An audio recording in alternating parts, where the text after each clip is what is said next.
Hello everyone, welcome to my channel. നമ്മുടെ Ramzan സ്പെഷ്യലായിട്ടുള്ള 30 days 30 recipe സീരീസിലെ 11ാമത്തെ video ആണിത്. ഈ ഒരു സ്നാക്ക് നമുക്ക് ജസ്റ്റ് ഒരു 15 മിനിറ്റ്സൊക്കെ കൊണ്ട് ഉണ്ടാക്കിയെടുക്കാൻ പറ്റും. സോ നമുക്ക് റെസിപ്പിയിലോട്ട് പോവാം. ഇതിനായിട്ട് ഞാനിവിടെ കുറച്ച് ക്യാരറ്റ് വളരെ ചെറുതായിട്ട് ചോപ്പ് ചെയ്ത് വെച്ചിട്ടുണ്ട്. നെക്സ്റ്റ് ഞാനിവിടെ ക്യാപ്സിക്കം ചോപ്പ് ചെയ്ത് വെച്ചിട്ടുണ്ട്. ഞാനൊരു യെല്ലോ കളറിലെ ക്യാപ്സിക്കാണ് ചൂസ് ചെയ്തത്. ഗ്രീനോ റെഡോ നമുക്ക് ഇഷ്ടമുള്ള കളർ ആഡ് ചെയ്യാം. പിന്നെ ഒരു ചെറിയ പീസ് സവാളയും കൂടെ ചോപ്പ് ചെയ്ത് വെച്ചിട്ടുണ്ട്. അപ്പോൾ ഇതൊക്കെ നമുക്ക് ഇഷ്ടമുള്ള ആ ഒരു റേഷ്യോയിൽ ചേർത്ത് കൊടുക്കാം. ഇതിൻ്റെ കൂടെ വേണമെങ്കിൽ ക്യാബേജ് ചേർക്കാം, അല്ലെങ്കിൽ നമുക്ക് ഇഷ്ടമുള്ള വെജിറ്റബിൾസ് ഒക്കെ ചേർക്കാം. ഓക്കെ, അതിന് ഇതിലേക്ക് ആവശ്യത്തിനുള്ള ഉപ്പ്, പിന്നെ നമ്മുടെ എരിവിനനുസരിച്ച് പെപ്പർ പൗഡറും കൂടെ ചേർത്ത് കൊടുക്കാം. പിന്നെ വേണമെന്നുണ്ടെങ്കിൽ കുറച്ച് ചതച്ച മുളകും കൂടെ ചേർക്കാം. അത് വേണമെങ്കിൽ മാത്രം ചേർത്താൽ മതി. ഇനി ഇതിലേക്ക് നമ്മൾ ക്രീം ചീസ് ആഡ് ചെയ്ത് കൊടുക്കാം. ഒരു ടേബിൾ സ്പൂൺ മുതൽ 1.5 ടേബിൾ സ്പൂൺ വരെ നമുക്ക് ചേർത്ത് കൊടുക്കാം. ഓക്കെ, അപ്പോൾ ഇത് നന്നായിട്ട് നമ്മൾ ഒന്ന് മിക്സ് ചെയ്തെടുക്കേണ്ടതുണ്ട്. അപ്പോൾ ഇതാണ് നമ്മുടെ ഒന്നാമത് വരുന്ന ആ ഒരു ഫില്ലിങ്. നമ്മളിതിന് 2 ഫില്ലിങ് റെഡിയാക്കി എടുക്കുന്നുണ്ട്. അപ്പോൾ ഫസ്റ്റ് ഫില്ലിങ് റെഡിയായി. രണ്ടാമത്തെ ഫില്ലിങ്ങിനായിട്ട് ഞാനിവിടെ കുറച്ച് ലെറ്റ്യൂസ് എടുത്തിട്ടുണ്ട്. ഐസ്ബർഗ് ലെറ്റ്യൂസാണ് യൂസ് ചെയ്തിട്ടുള്ളത്. ഇനി ഇതിലേക്ക് കുക്ക് ചെയ്ത് വെച്ചിട്ടുള്ള സ്വീറ്റ് കോൺ ആഡ് ചെയ്ത് കൊടുക്കാം. ഞാൻ ഫ്രഷ് സ്വീറ്റ് കോൺ കുക്ക് ചെയ്തിട്ടാണ് യൂസ് ചെയ്യുന്നത്. കാൻഡ് ആയാലും ഫ്രോസൺ ആയാലും ഒന്നും കുഴപ്പമില്ല. ഇനി ഇതിലേക്ക് മയോനൈസാണ് നമ്മൾ ചേർത്ത് കൊടുക്കുന്നത്. അപ്പോൾ നമുക്ക് ഇഷ്ടമുള്ളത് ചേർത്ത് കൊടുക്കാം. വേണമെങ്കിൽ നമ്മൾ വീട്ടിലുണ്ടാക്കിയിട്ടുള്ള മയോനൈസ് ആഡ് ചെയ്യാം.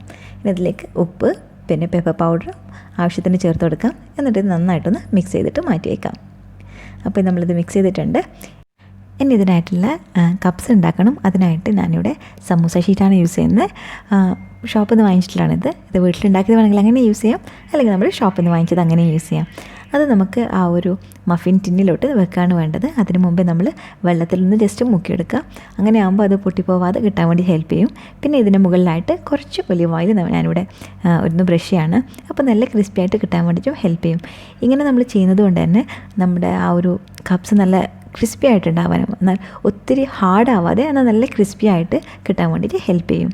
മാത്രമല്ല നമ്മൾ വെള്ളത്തിൽ മുക്കുന്നത് കൊണ്ട് തന്നെ അത് നല്ല കപ്സ് ആ ഒരു ഷേപ്പ് കിട്ടാൻ വേണ്ടിയിട്ട് നല്ലതായിരിക്കും. ഇനി ഇതിന് ഞാനൊരു 200 ഡിഗ്രി സെൽഷ്യസിൽ 5 മിനിറ്റ് ബേക്ക് ചെയ്തിട്ടുണ്ട്. പ്രീ ഹീറ്റ് ചെയ്ത വെള്ളമാണ് നമ്മൾ ബേക്ക് ചെയ്യേണ്ടത്. അപ്പോൾ ഇത് നമുക്ക് ഇനി മാറ്റി വയ്ക്കാം.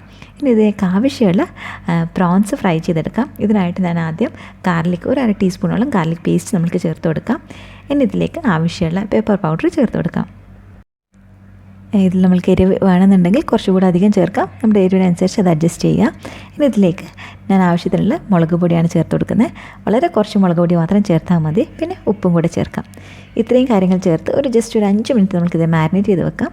അതിന് ശേഷം നമുക്കിത് ഫ്രൈ ചെയ്യാം. അതിനായിട്ട് ഞാനൊരു പാൻ അടുപ്പത്ത് വെച്ചിട്ടുണ്ട്. 1 ടേബിൾ സ്പൂൺ ഓയിലും കൂടെ ഒഴിച്ച് കൊടുത്തിട്ടുണ്ട്. ഇനി ഇതിലേക്ക് നമ്മുടെ പ്രോൺസ്, നമ്മൾക്ക് എത്ര കപ്സാണ് നമ്മൾ ഉണ്ടാക്കുന്നത് അത്രയും പ്രോൺസാണ് നമ്മൾ എടുക്കേണ്ടത്.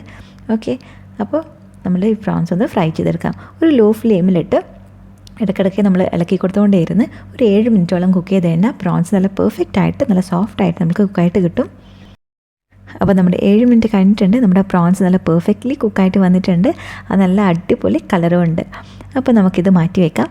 ഇനി നമ്മുടെ ആ കപ്സ് നമുക്ക് അറേഞ്ച് ചെയ്യാം. അതിനായിട്ട് നമ്മൾ റെഡിയാക്കിയിട്ടുള്ള കപ്പിലേക്ക് നമ്മുടെ ഫസ്റ്റ് ഫില്ലിങ്, നമ്മൾ ചീസ് വെച്ചിട്ട് ചെയ്ത ഫില്ലിങ് നമുക്ക് തേച്ച് കൊടുക്കാം. അതിന് മുകളിലായിട്ട് നമ്മുടെ മയോ ഫില്ലിങ്ങും നമുക്ക് വെച്ച് കൊടുക്കാം. പിന്നെ നമ്മുടെ പ്രോൺസും കൂടെ വെച്ച് കഴിഞ്ഞാൽ നമ്മുടെ ഈസി കപ്സ് ഇവിടെ റെഡി ആയിട്ടുണ്ട്. അപ്പോൾ നാളെ മറ്റൊരു അടിപൊളി റെസിപ്പി ആയിട്ട് കാണാം. Thank you for watching.